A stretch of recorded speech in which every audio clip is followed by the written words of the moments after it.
Welcome to Trek the Valleys, a podcast where memory meets landscape and every step tells a story.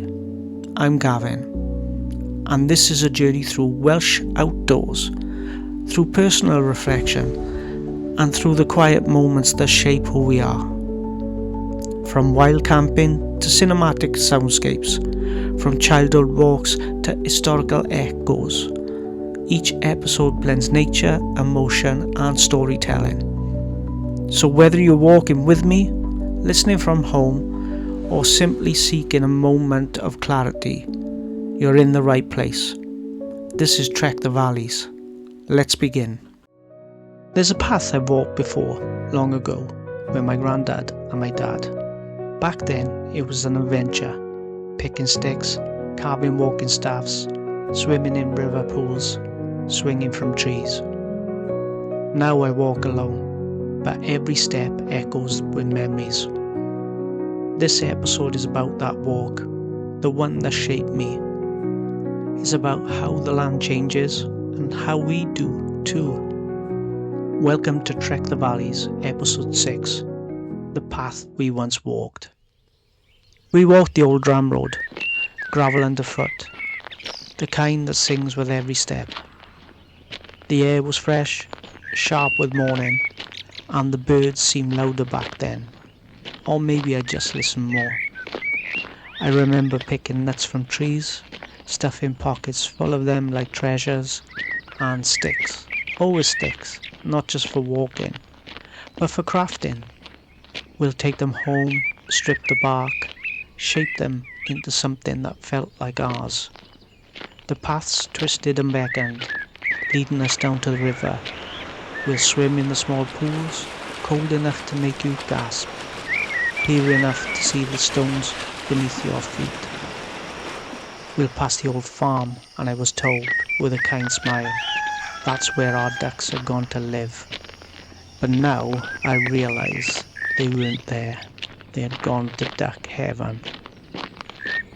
And there was a swing, tied to a tree, worn smooth by the years of laughter.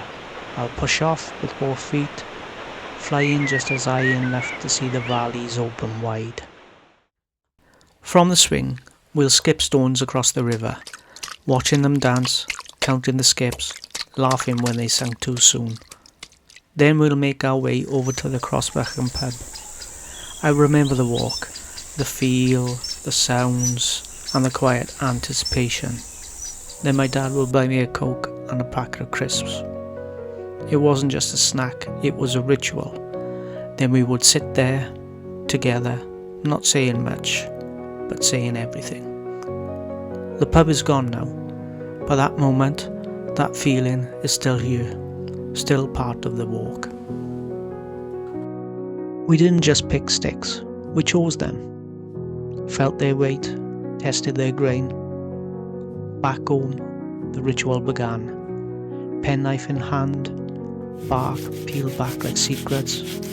My grandad showed me how to shape the handle, how to sand the shaft smooth, how to leave just enough of the wood story intact. In Wales, the walking stick is more than a tool. It's a tradition. Shepherd's crook carved from ash or hazel, passed down through the generations. Some were etched with family marks, some bent just right to guide the sheep, or perhaps the grandchildren. Ours weren't ornate, but they were ours. And in the carving, that slow, deliberate shaping, I learned something. That resilience isn't loud, it's quiet, it's patience, it's passed down. The stick became more than wood, it became a memory, guidance, a legacy I still carry, even when my hands are empty. I walk this path alone now. The gravel still crunches, but it's quieter. The trees lean closer, as if the land itself has grown more secretive. The swing's gone, farm gate rusts, even the river feels slower. I remember it all, the laughter, the voices, the warmth of walking beside my dad and grandad, but the memories have a way of softening the edges, like mist over the valley. I've changed too. My stride is steadier, but more deliberate. I notice things I didn't before. The moss creeps over the stone, the silence between the birdsong. There's a solitude here, yes, but not loneliness, just space. Space to reflect, to honour what was, to carry it forward. Some paths are meant to be walked together, others teach you how to walk alone. My granddad's gone now, and my dad, he's still here, but he can't walk these paths like he used to. I carry them both with me, in the rhythm of my steps, in the way I choose a stick, in the stories I tell. Time changes things, muscles weaken, paths overgrow, but love, that stays. I used to follow their lead, now I walk ahead, looking back. And maybe that's what legacy is, not just a memory, but a movement, not just a presence, but a persistence. I walk alone, yes, but never without them. The path hasn't stayed the same, neither have I, but in every step I carry the ones who walked before me. My granddad's gone, my dad walks different now, and I walk alone, but never empty-handed. The stick I carve, the story I tell, the silence I honour, they're all part of the journey. Some walks are about distance, this one's about connection. And as the valley opens before me, I know I'm still walking home. Some paths change with time. Trees fall, river shifts, memories fade. But some paths, the ones we carve in love and pass down, they stay with you. In your stride, in your story, in your soul. I've already shared this walk with my kids, and many more walks since then. We've picked sticks together, told stories between footsteps, visited caves, forests and waterfalls, seen them splash in the same river pools, swing from the same tree and feel the same quiet joy.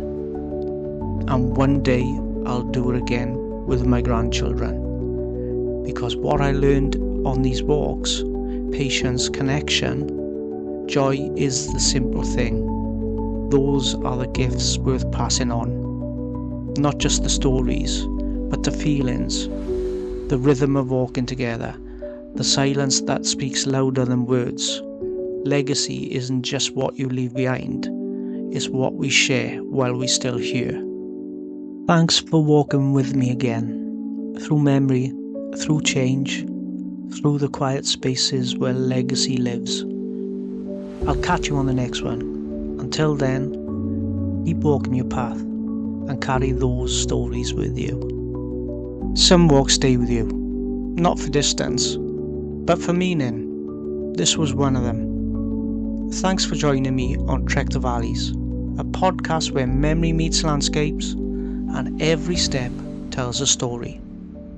If this journey spoke to you, subscribe and follow along. There's more to explore, more stories to share. And before you go, I'd love to hear from you. Leave a comment or message with your own walking memories, the paths you've walked, the people you've walked with, and the stories you carry. Catch you on the next one.